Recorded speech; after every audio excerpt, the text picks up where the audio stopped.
Hello, this is Dr. Eric Potter from Sanctuary Functional Medicine, where we do our best to help patients live healthier, more abundant lives. This is our live Facebook session on cognitive health, how our brains work, mainly more for adults. This will bleed over a little bit into children's health, but mainly it's going to be more about adults. For those watching and for those watching later, just to be sure that you understand this is not direct medical advice. If you're not a patient of Sanctuary, we can't advise you and prescribe, order labs, or diagnose without a patient-physician relationship. So what we do want to do with this time is help patients understand their cognitive health more, help them understand how to care for themselves or potentially for a loved one. So what we're going to do is spending this time answering some questions. Now, this session we did not have as many questions. We did have one, but it's one of those days that I have not been able to find that question that was sent to me, and I'm hoping to get that. Or if you did send a question in, please go ahead and post it back down at the bottom of this, and we will try to get to it. So, with that, we are going to be talking about cognitive health, how our brains function. So let's just do a little bit of introduction, just a little basic background about cognitive health.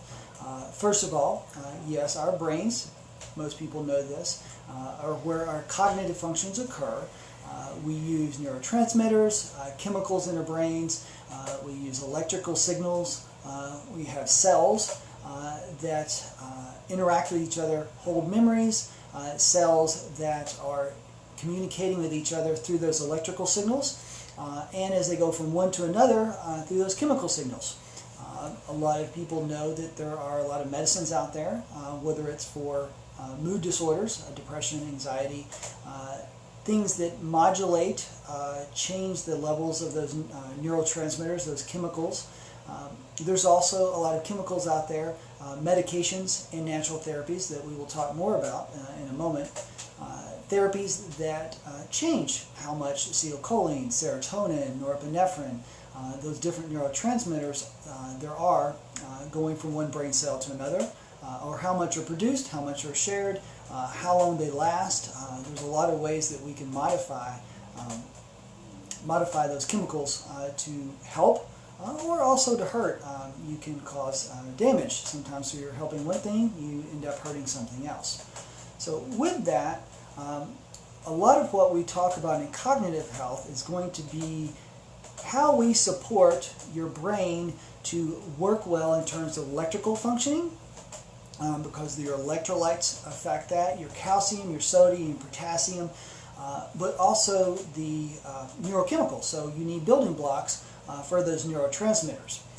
So we're going to be walking through a little bit of some basic neurochemistry, brain chemistry, cognitive chemistry, however you want to label it, and building up to what natural therapies can help. So we do a lot of support, providing, addressing deficiencies, giving nutrients, giving minerals, giving amino acids that you need to build some of these chemicals. But then past that, there are things that get in the way. You need a certain amount of this, avoiding deficiencies, but then you need to limit your exposures to inflammation or toxicities. And those two things, toxins can cause inflammation, but you can have inflammation from things besides toxicities. So with that in mind, what we're going to try to do is lower any toxins. Those can be mercury, lead, aluminum. We're going to try to lower organic toxins like volatile organics, mold toxins, pesticides, things like that, and also more of the infection toxins. Really, that's a separate category, but infections, because they either directly interfere with brain function or they may cause inflammation.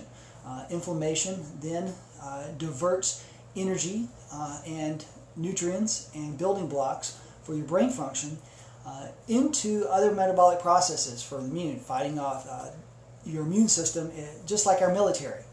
People can have a debate over how much military we should have, but in our bodies we want enough military immune system that defends us from attackers.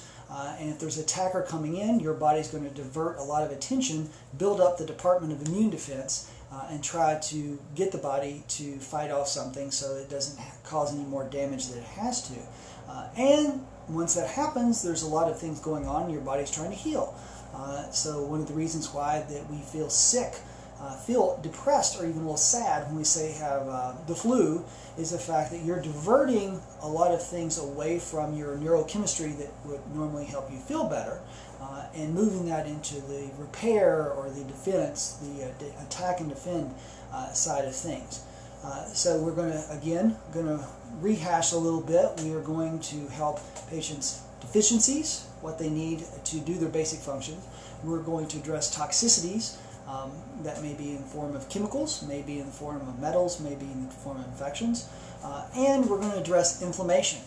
So a lot of the latest research has been really exciting in the terms of the fact that inflammation is one of the things that's behind a lot of depression, anxiety, not just mood disorders, but then also behind Alzheimer's, behind some of the other neurodegenerative diseases, behind some of the effects of aging. So even if you don't develop Alzheimer's, inflammation can make your brain not work as well, just like when you have the flu. If you're inflamed, you are not using your chemicals, nutrients in ways that help your brain health.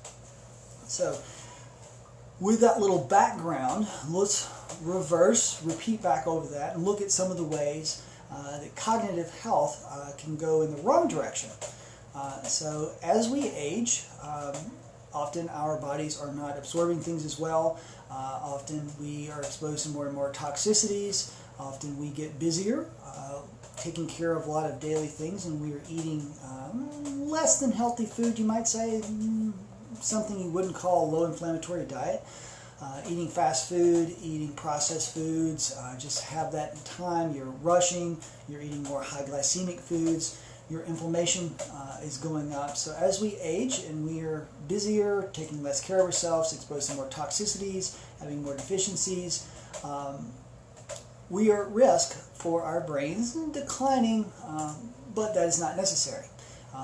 We can, for the most part, have healthy brains, healthy cognitive function that continues longer into life, or also for loved ones. A lot of you may be caring for aging parents who are nearing that age where not remembering things as well. They're forgetting different things. They're forgetting names.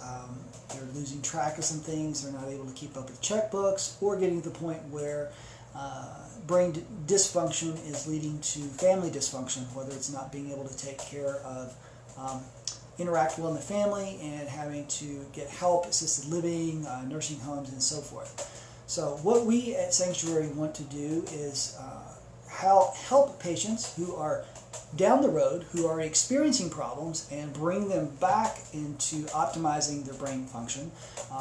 It may not always, if somebody's had 20 or 30 years of poor health because they've been eating poorly or toxins, we may not get them all the way back, but if we can get them back to the point that they're able to function for another 5, 10, or 15 years, that's a big thing for us and for the patients. But we also want to help those who are kind of feeling, my memory's not as sharp, I'm a little slower at work, not necessarily to the point of they're having to quit work or going to assisted living, but they're like, I want to prevent rather than waiting until they get to the point where they need a lot of help. So that's what we want to do, and that's what we're able to do in many cases. So let's talk about a little bit of cognitive health, places where we can intervene early, and then hopefully later towards the end we'll kind of do this on a chronological early, and then things we can do to help cognitive health when it is already declined and bring it back. A lot of those things are going to overlap. It may be difference in dosages and timing and some of the disease processes we look for, but that's kind of how we'll approach things. So first of all, if you're not experiencing any cognitive health decline, or you are just early on in that process, what we want to do is look at your health at those same basic simple things: deficiencies, toxicities, infections, and inflammation. Those are going to be the biggest areas. So if somebody comes in, they're sitting across from us, we're going to go through a functional history that's very in-depth. For those of you who are our patients, you know that you're filling out a computer form that takes a good bit of time, but it gives us a lot of information. We've had a few patients say that you probably know more about me than some of my own family, because we're asking questions about growing up. Were you exposed to different chemicals? We have patients who've been exposed to major chemical spills, whether it's a military base, whether it's accidents. We have the Flint, Michigan issues, but we've had those off and on in different places for a number of years. So with that, what we want to do is find out, okay, were you potentially exposed to X, Y, and Z? Do you live next to an Air Force base or an airport? Or do you live next to DuPont Chemical, Eastman Kodak out in Northeast Tennessee? All those things where you might be exposed to something that could have a negative effect on any part of your health, in this case your cognitive health. Getting those history, walking through that, just the old-fashioned learning about you. And then what we're going to do is look in terms of deficiencies. We're going to look for, do you have enough B vitamins? Methyl B12. A lot of people know it as cyanocobalamin. It's what you will see, but really cyanocobalamin is not the best form of B12. Methyl hydroxy or adenosine are better forms that are better used by our bodies. With that, we want to make sure a patient has enough. Your nerve health needs that. Your methylation cycle, which your folate, your B12, your B6, your B1, B2, B3 are all a part of that, and some minerals as well. It's functioning to have healthy cell membranes. If your membranes of your nerve cells are stiff, if they're not good and flexible and fluid, you will not transmit signals along the cables of your nervous system as well, the nerves that run out, and you will find that it's either slower, doesn't pick up a signal as well. So we want deficiencies in terms of B vitamins. We also want to make sure that you have other healthy fats. If you do not have enough the right kind of fats, you have too many trans fats, your cell membranes get inflamed, they get stiffer. If you don't have enough omega-3s and 9s that mix in there, you do want a certain amount of cholesterol, so somebody could be on technically too low of a cholesterol diet. We want to make sure your nerve cells are healthy with all the things they need, the good fats, good vitamins, looking at minerals. You need the right balances of different minerals, whether it's calcium, magnesium, potassium, sodium. You can have too little or too much of each of those things. We want to make sure that your body has that. Most doctors are going to look and say, oh, well, as long as your calcium is in this range, it's fine. We don't see symptoms until you get to here. Well, actually, there's some milder symptoms that occur at those edges of what those normal ranges are that people wouldn't realize that, oh, yes, that calcium or that magnesium-calcium balance are off. Could be affecting brain function, nerve function. So a lot of those deficiencies. Now, that's more in just the general nerve cell health. We also want to look at do your brain cells, do your nerve cells have the building blocks to make neurotransmitters? For example, serotonin. A lot of people know that serotonin is one of those brain chemicals that medicines like Prozac and Zoloft and all those raise up because they're allowing those chemicals to stay around longer. Well, serotonin's been around a lot longer than any of these medications have. What they do is they transmit signals, and the balance of how much of those, depending on, say, like a GABA versus serotonin versus norepinephrine versus epinephrine versus dopamine versus acetylcholine versus glutamate, the balance is, because you have some that are more excitatory, meaning kind of turning things up, and some that are more inhibitory, to slow things down. You want a good balance. Too much slow, too much fast, you're going to be potentially, or too fast, more glutamate, could have more anxiety, irritation, migraines, other symptoms. Too little of the good stuff, you may be depressed, or you may be anxious too with too little serotonin. What we're trying to do is making sure you have enough building blocks. Serotonin comes from tryptophan, amino acid and proteins, GABA is an amino acid, but you can also interconvert that GABA, which calms you. You also can convert that to glutamine, which is one of the ways your body transports nitrogen around into your system, or glutamate, which a lot of people have heard of the term monosodium glutamate in terms of eating the spicy food, the Chinese buffet, or a lot of other foods we have, and getting headaches, migraines from that. So those interconvert, but you want to have good balances. Again, those are amino acids that are in protein. Tyrosine, phenylalanine and tyrosine are two amino acids. They can ultimately be converted into dopamine and norepinephrine and epinephrine. All these are neurotransmitters. They're also things used out in your body to help with blood pressure control, help in the fight or flight response. If you need that adrenaline burst, that's epinephrine. You need to have tyrosine in sufficient quantities and the chemicals out there to make those out of those building blocks. So we want to make sure someone's diet is adequate in protein. An excessively low protein diet could be a problem. If someone is not digesting food well, if their GI tract is inflamed, severe dysbiosis, you may be eating plenty of protein but not getting it in. So sometimes we can actually treat somebody's brain function by improving their gut health, by giving them digestive enzymes to get more amino acids, which then allow them to have more building blocks for the neurotransmitters. So we're addressing deficiencies.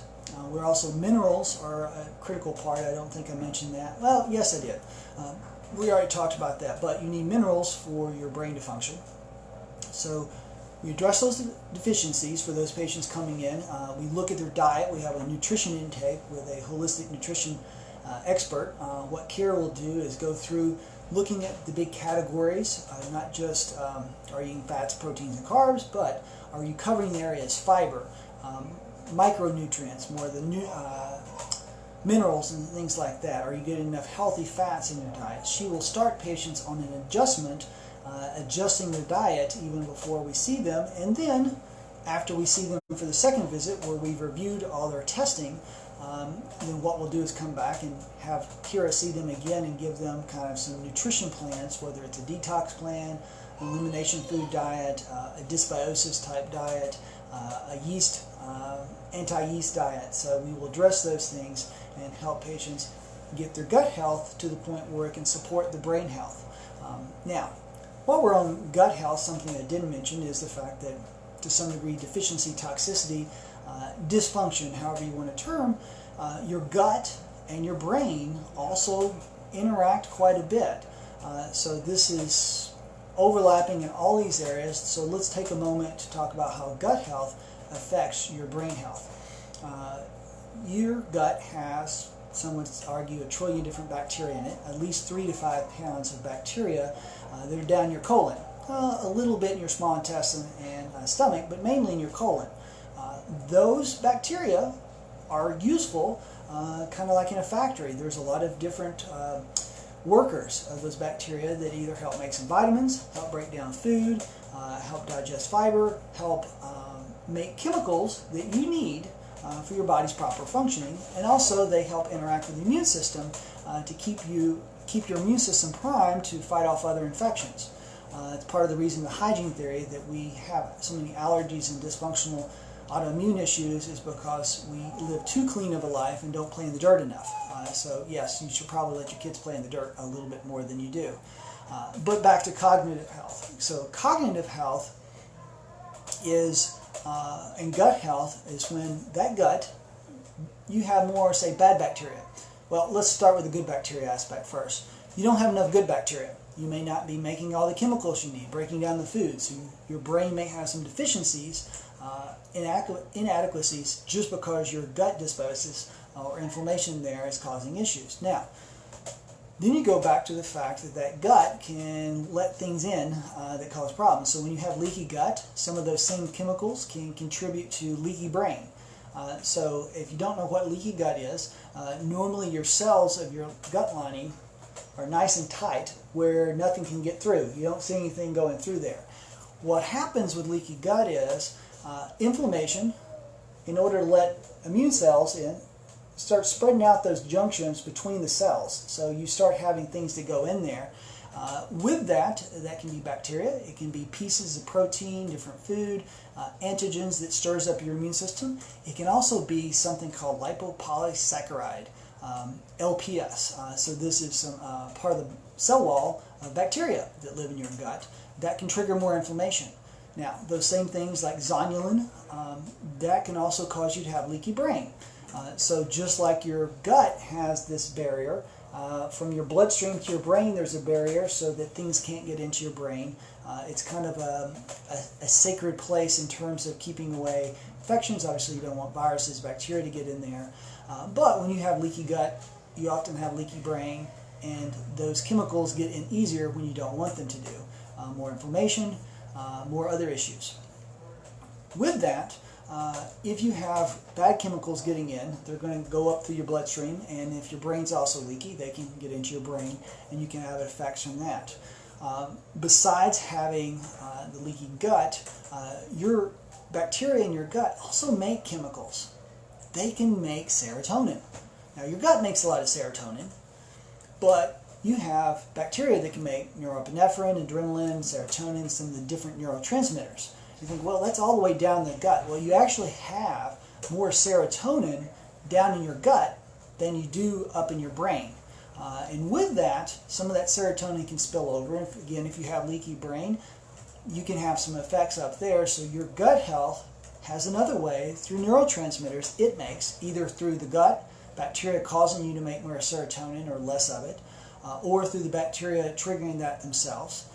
And also, recent research shows that bacteria can affect your brain through the vagus nerve, which is one of the main nerves, automatic nerves that goes from your gut up to your brain. The bacteria can travel up that, or they send signals, and they interact with the nervous system that's sitting down your gut.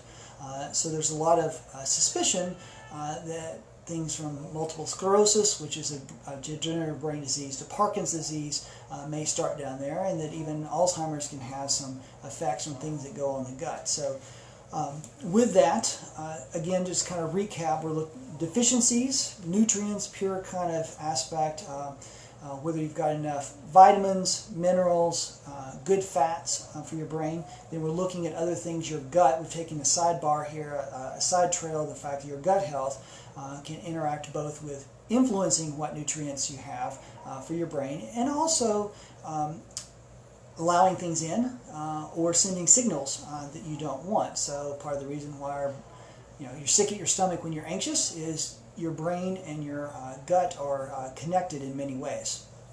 So with that, we've talked about gut health for a little bit. Let's go on and talk more about toxicities. It's a good transition. Gut health letting in some toxicities, but also the fact that if you have heavy metals.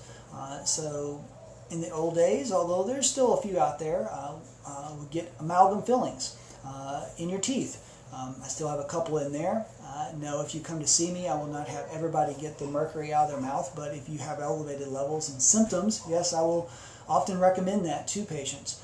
But if you get those metals and they get into your brain, you will find that they will trigger inflammation.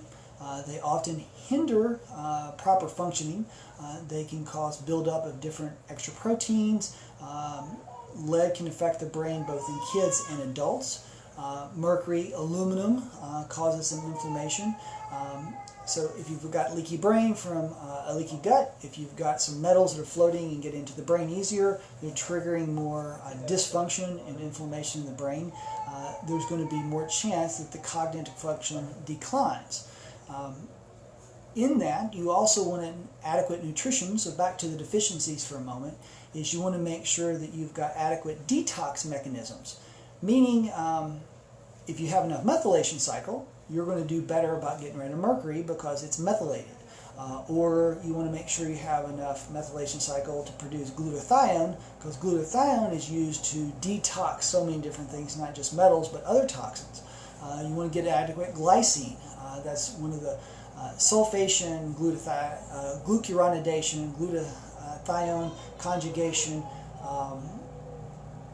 glycination, other things that are added to toxins to deactivate and mark them for exit you want to make sure you have adequate nutrition that you can do those things. So from there, we want to make sure that you are avoiding toxins. So we will help patients look for the toxin sources. Tin and mercury often come from amalgam fillings. Some people, we have patients who work in different industries or hobbies, whether it's making jewelry with some metal that potentially has some chemicals in it, whether they are in an industry where there's a lot of fumes, metal fumes that are coming up. They do a lot of soldering, if they don't, welding, those kind of things can be other sources. Having a lot of vaccinations can increase your aluminum. Eating out of or drinking out of soft drink cans, aluminum cans, or aluminum food cans where there's acidic foods can pull out more metals. So we want to look if that's a possibility. Those toxicities, metals, are causing a problem. Then we look at a lot of volatile organic compounds.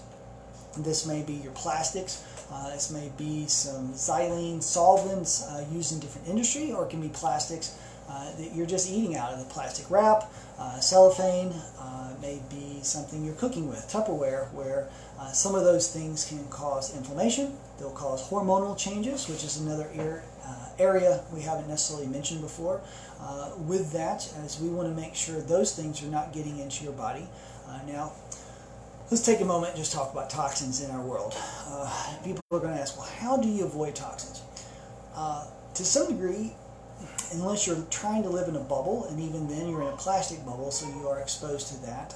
There's the dust, there's what we inhale, there's what we ingest. It is hard to be completely free, but you can make some wise choices.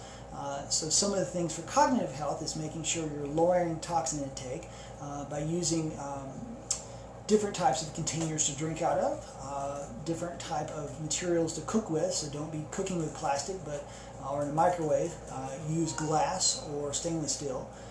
Trying to limit your exposure to aluminum cans, trying to do different things that cut that down. It's going to be easier said than done. If you're out in a desert and all you have is a plastic water bottle, and you're like, well, I don't want to drink that water because it's in a hot water bottle. Well, you're going to die, so it would be better to have a little bit of plastic and boost your detox mechanisms later. But if you have a choice, you can go and have fill up your water bottle that you've got a stainless steel or a glass bottle instead of using a plastic. Try to make those decisions. Use things like a Berkey water filter or some other carbon-based water filters. Get out the fluoride that can affect your health in different ways. All these different things are little ways that add up.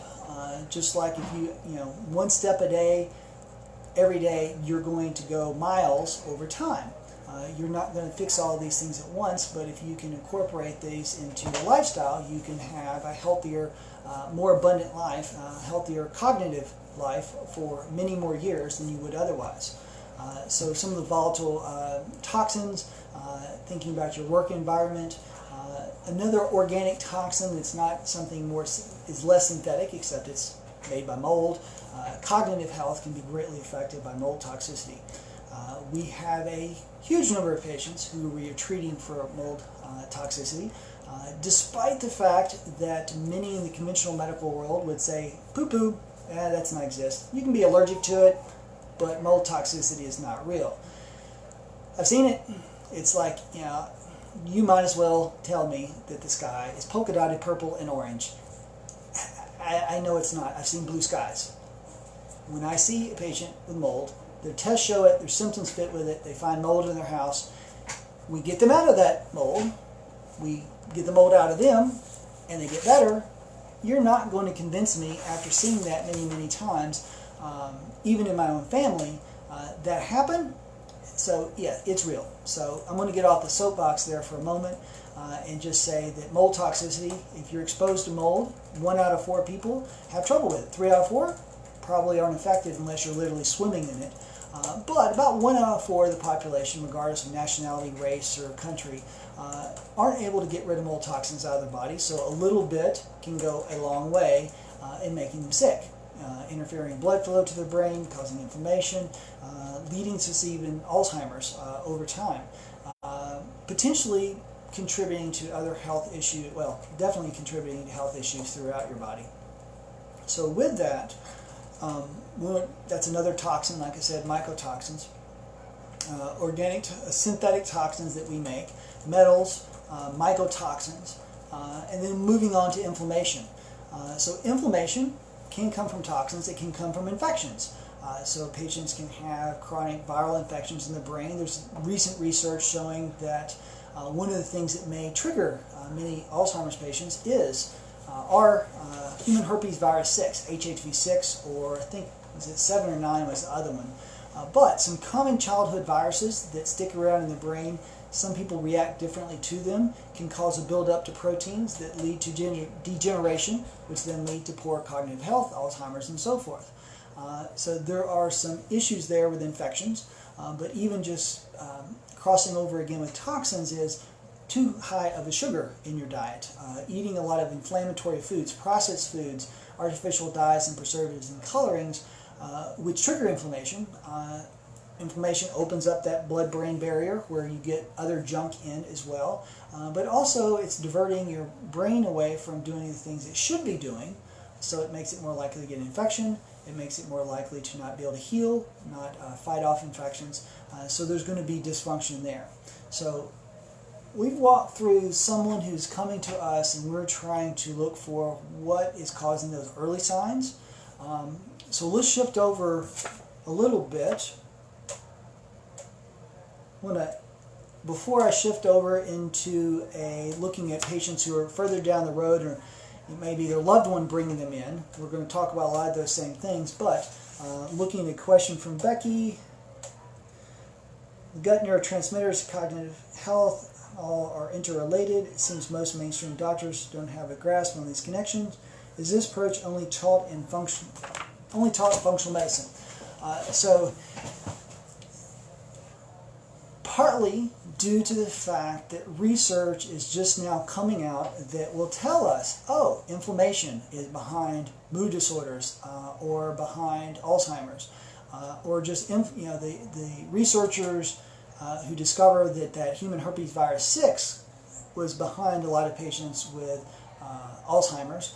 They really weren't looking for that. They were looking for something completely different. They were doing gene studies to see what genes were turned on, and when they looked, they realized, oh, it's viral genes. It's not human genes. So they started looking more and like, oh, these viruses are still active and potentially part of the mechanism. Now, could be secondary, but it's very suspicious that those viruses are contributing to the disease process. So there's a lot of this is research that's only been in the last 3, 5, 10 years. And you're like, well, 3, 5, 10 years, it seems like a long time. Well, in medical terms, there's a study several years ago that looked at it takes about 17 years from basic research, that's in a bench research in the lab somewhere, to filter out to the clinic where patients are actually using that. Doctors are applying that to their patients. So a lot of what we're seeing is something that just hasn't reached to the mainstream because it's got to get through the doctors who are learning it, then have to go back and be the teachers in the schools where they teach the next round of students who then go a layer. So it takes a while to incorporate these kind of things into mainstream medicine. So on the other hand, we are starting to see there's more recognition, whether it's neurologists using some anti-inflammatories, recognizing that omega-3s or CoQ10 can help brain function. There's nephrologists using alpha-lipoic acid for kidney health, endocrinologists using it for diabetes health and prevention. So there's a growing number, but there's still people, if they practice for 20, 30 years, if you're seeing, working an insurance model, which is the other issue, you're seeing 20, 30, sometimes 40 patients a day. You don't have time, you're just trying to pay the bills. You don't have time to go out and research, to read the latest research. You're kind of reading your textbooks, and that's, unless you're doing a board review to try to pass your boards every 7 to 10 years, or if you're grandfathered in, you may not have to. You aren't always looking at the latest, or if you're not going to a conference. Now, I'm not saying anything bad about those doctors. They're doing the best they can, but in functional medicine, we're really trying to stay on the cutting edge. I liken it also to the wave. We want to be on the edge of the wave where we're surfing. We don't want to follow with the front, try to do something before it's ready. We want to have research tested a little bit so we know it's actually helpful and safe for patients. But we don't want to wait on the back end of the wave and let the good surfing going ahead of us and missing out on the fact that we can help a lot of patients with things now instead of waiting till later. So it's growing. Hopefully we'll see more of this. I occasionally will have a patient come to me and say, oh, their specialist in whatever field recommended a low inflammatory diet, or recommended they eat more seafood to get more omega-3s, or recommended some different vitamins for different things. So it is growing, but it's going to be partly dependent on functional medicine, partly dependent on patients who challenge their doctors and ask questions. Challenge them nicely. Don't get your doctor mad at you or at me because, well, why did you ask that question? Well, Dr. Potter said so. Don't get me into trouble, but ask them, say, hey, here's some research. I was wondering, is this something that might be helpful for my symptom, whatever that may be? Or, if they're not receptive, yes, we functional medicine doctors here at Sanctuary and others are waiting around, and we're busy, but we're glad to have other patients come to us that we can help with those things. So let's shift over to kind of the question, is it too late? You have a loved one.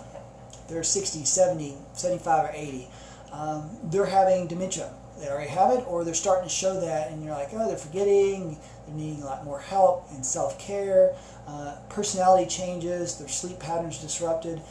So we're going to go through that functional approach, get the history physical, see their exposures, look for potential toxicities, deficiencies, problems in their diet, potential infections, gut health issues. We're going to go through that same thing again.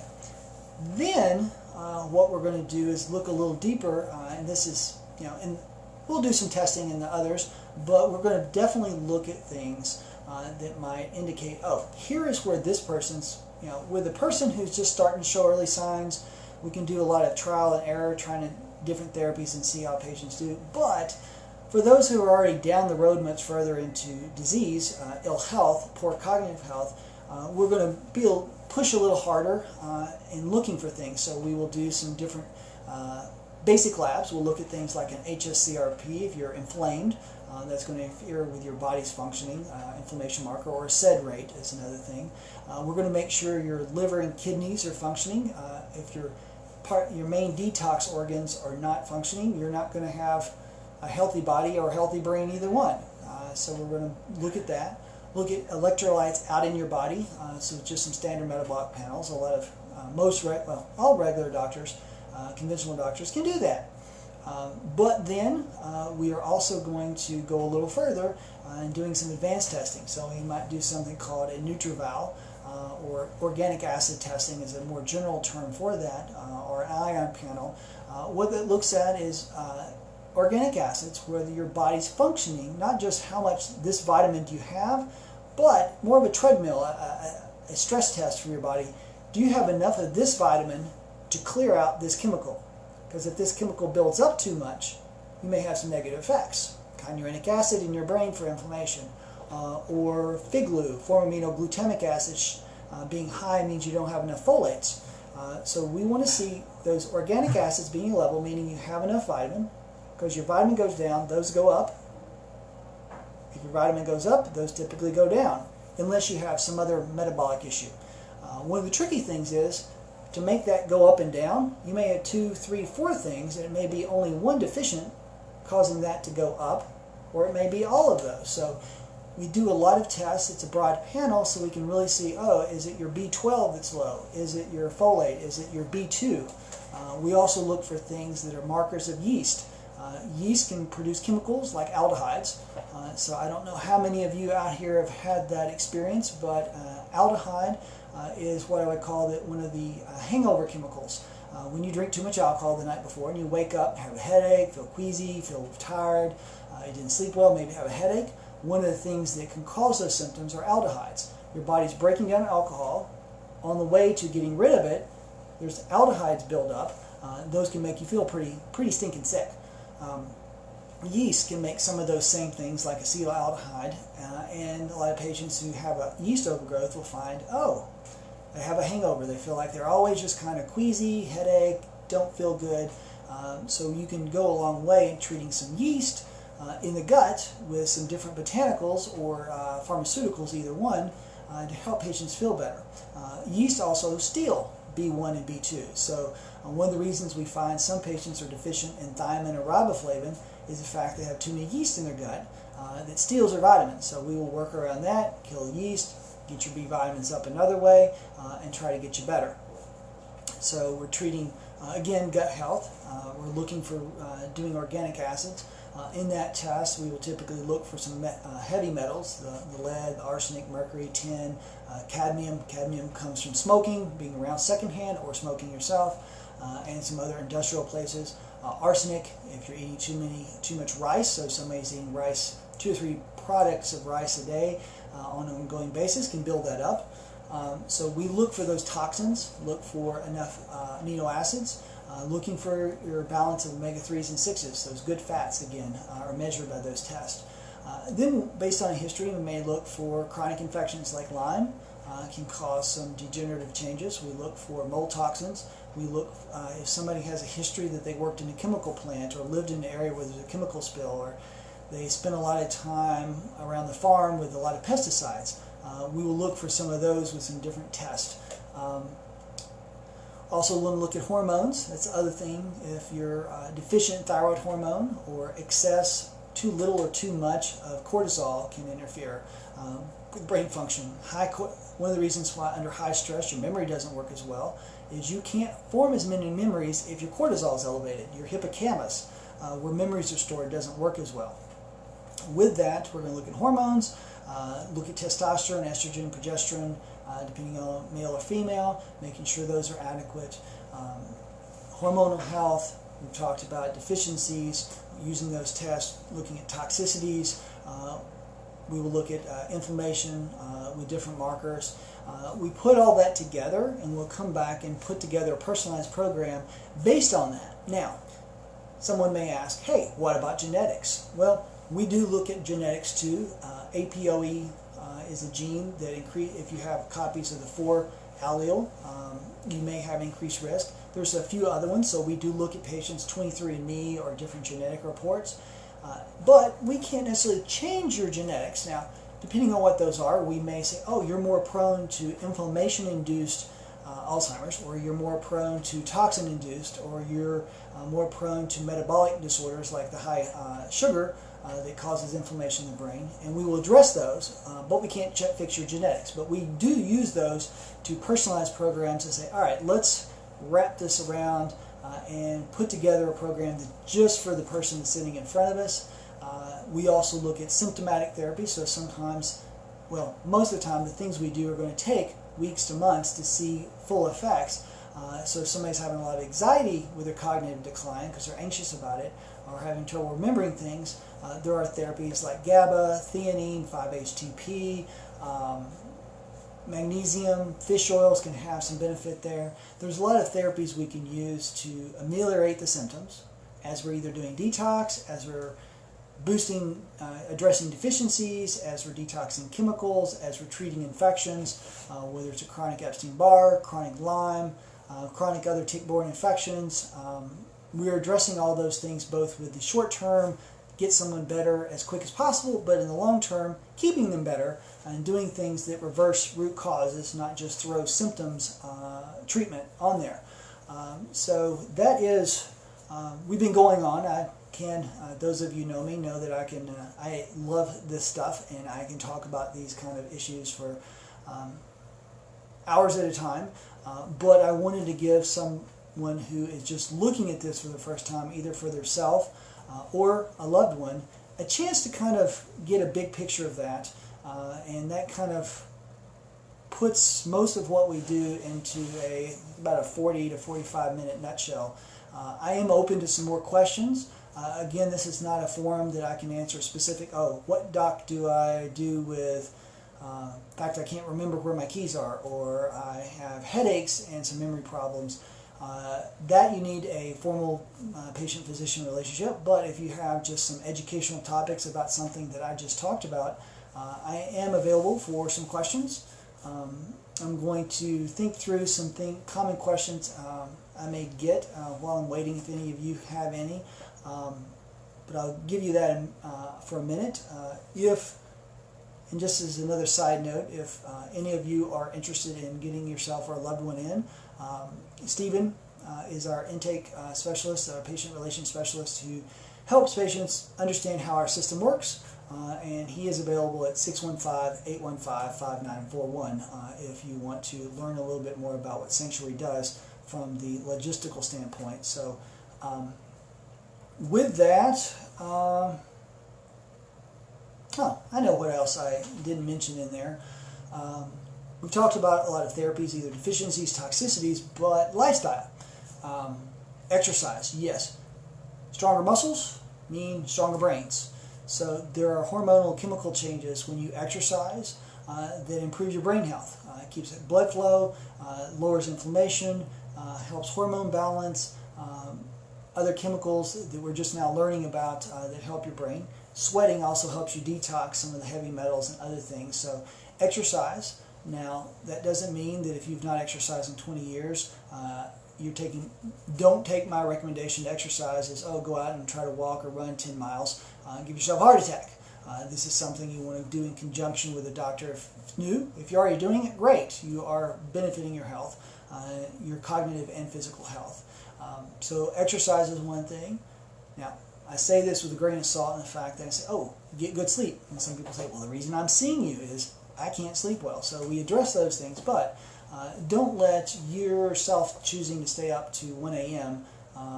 And trying to only get by on 5 or 6 hours of sleep a night because you're working so much be a reason why your brain's not functioning well. Your cortisol is going up, interfering with hippocampal memory laying down. Making sure you're doing that. So exercise, activity, sleep, the rest side of things, making sure there's a good mix, a balance of rest and exercise, rest and exertion. Dietary things we talked a little bit about, but trying to eat a low inflammatory diet, getting plenty of green leafy vegetables.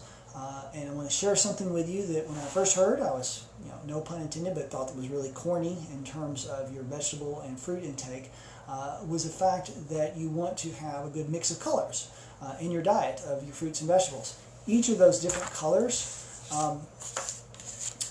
have different phytonutrients, different antioxidants. So if you're eating some green, some purple, some red, some orange, some yellow, you're getting a good number of different colors in there. Those are actually more nutrients. And it's not just, I want a ton of this one nutrient, but you want a sum of all those nutrients to help your health.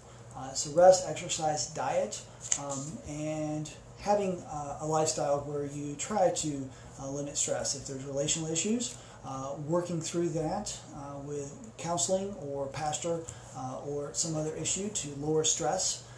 If you're doing things, you have a stressful life, is trying to de-stress. Now, say that with a grain of salt. Trying to run a business, raise a family, keep up with all these things is stressful. So we have to learn how to manage that to where we can tolerate it and prosper in that, which also gets back to spiritual health. That having a source of a spiritual foundation does help brain health in terms of lowering stress levels, having community where you're interacting with others, and good relationships. So I have another question here. Marilyn is asking about if you have Alzheimer's in your family and you're living a healthy lifestyle, should you be tested for the APOE genes? I don't do that on everybody. Thank you for that question. I do have some patients who want to know if they have 3 or 4 family members, especially say if it's a family member that got the Alzheimer's in their 50s instead of their 60s or 70s. It's not illegitimate. To some degree, I'm going to tell you do a lot of the same things. Low inflammatory diet, address toxins, address deficiencies, address infections, address inflammation. I'm going to tell you to do the exact same thing. Now, some people, they're going to be better about sticking to that diet or those nutritional therapies if they knew that they have an APOE4. They say, yes, because I know this, I'm all in 100%. But if they say, I have an APOE3 or 2, which has average for 3 and low for 2 risk of Alzheimer's, they may say, I'm going to eat that cheeseburger and go through the fast food line and not quite worry as much about toxins. So to some degree, I'm going to tell you to do pretty similar to the same thing. The testing is one if you just want to know, or if you want to know that for your children, but then again, now you're revealing something they may not want to know. They may not really appreciate mom telling them, oh great, thanks mom, I've got the APOE4. I really didn't want to know that until I needed to later on. But for knowledge, and if you need a little extra motivation, but I'm really going to tell everybody, low inflammatory diet, adequate nutrition, avoid toxins, address infections, address any symptoms earlier, lower inflammation. I'm going to tell you to do the same thing, so I wouldn't necessarily have everybody test unless you're doing that test for another reason. If you're trying to determine some genetic issues, if you're suffering from, we have Millie explain with organic acid or other testing, we may look at and say, hey, genetic testing may give more, and while we're at it, we'll see what your APOE status is. Yep, I've got time for at least one more question. Lance asked about having a family member suffering with dementia. PPA, as opposed to testing. Not sure what the PPA is, so if you want to leave that in there, I'm just trying to think off the top of my head. But as opposed to testing, what's the single most important test you'd recommend to begin a therapy to start improving the quality of life? So the simplest and easiest are going to be what I ended up with, is low inflammatory diet, some exercise, and managing stress. So those kind of things are going to be definitely huge factors in helping somebody. Now, if they're talking about, if they're like, hey, what pill capsule can I take? Looking at if you're not going to do a balanced diet where you're getting those nutritional inputs in a diet, looking at a quality multivitamin, plus or minus a B complex, making sure you're getting enough B12 and folates. Beyond that, making sure you're getting enough healthy fats like the omega-3s, omega-9s, so you can get that in a supplement or in food form. Those would probably be the biggest things.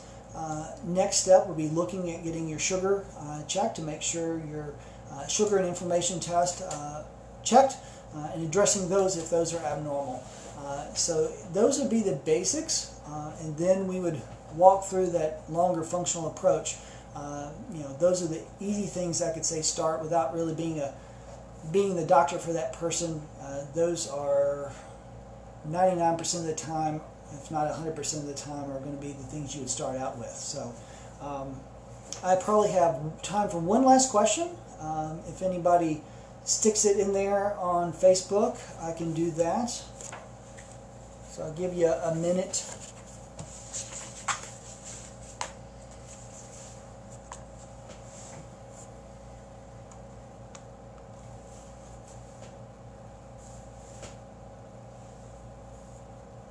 All right, I don't see any more questions. If you're watching this later and you do have questions, you leave them. I do try to follow this up and answer some other questions offline if they're, again, educational questions. But thank you for watching. I hope this was helpful for you. Please feel to share with others if you feel like they need some insight into cognitive health issues for themselves or a loved one.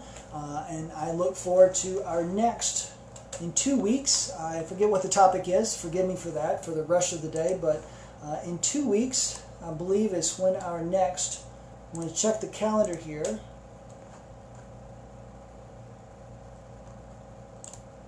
Maybe 3 weeks. Actually, it's 3 weeks. No. Well, stay tuned so I can remember. Maybe I need to go deal with my cognitive health and remember when that next Facebook Live is, but we'll post it online and you'll be able to see that soon. Until then, give us a call if you want some more specific help, and we're looking forward to helping you or your loved ones live a healthier, more abundant life. So blessings and enjoy your weekend.